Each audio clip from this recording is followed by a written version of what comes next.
Yeah, I already know. I already know you're probably going to end up making a whole lot of black folks mad because they don't like the truth and they don't like to be real about things. But let me tell y'all something. First of all, we must understand about reparations. People have been crying about reparations for a very long time for black folks, and they feel like that they are entitled to all of this stuff and want all this monies and millions and billions of dollars. They are owed, and I understand the method behind what you're saying. But what I'm trying to get folks to really understand about reparations and what the government owe you.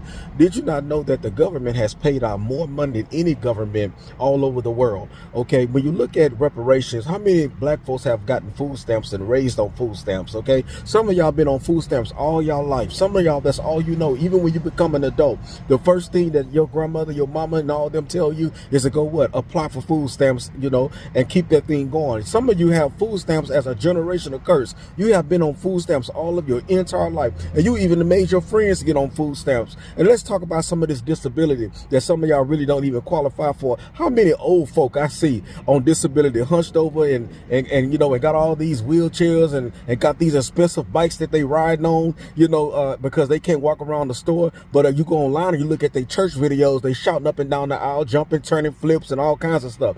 How many people been through that? How many people got so much stuff from the government that you know that you was not deserving of that? Some of you got income tax checks and you weren't even deserving of that income tax check because your homegirl kind of pimped out the numbers a little bit and made them work out for you. You got more than what you actually deserve. And the person that really worked hard didn't even get their tax refund and they still waiting on it because it's been such a dead line going towards the income tax process because so many people who didn't deserve it got it and the people that deserve it didn't get it. It's just so many things that people cry about reparations, but they forget about what the government has done for them. Okay, some of you really need to be writing the government a letter and thanking them for raising your children, or thanking them for feeding your family for all these years. Some of you need to go ahead and stop crying about it. If you really sit down and think about how much the government has gave you in food stamps and disabilities and free checks and all kinds of stuff. Some of y'all apply for every free government program. I'm not knocking you, but some of y'all apply for every free government program that come to the state. And you always want to say what the government ain't doing and what the government have done for you. I'm not trying to vouch for the government, but I'm trying to say,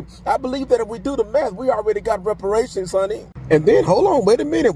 Don't forget about housing. Don't forget about the housing program. How many of y'all sit up and waiting on the line to open so that you can get housing? And some of y'all been paying $10 a month for an apartment all of your life. Some of y'all been paying $10 to $15 and ain't even trying to get a job. You done had baby after baby after baby, and you still out here getting housing, okay? Some of you men, you too, you are getting some of this stuff too. Some of y'all have been on this stuff all of y'all life, and I know that people struggle and have a hard time. It's a difference to be on a program for 6 months, but to be on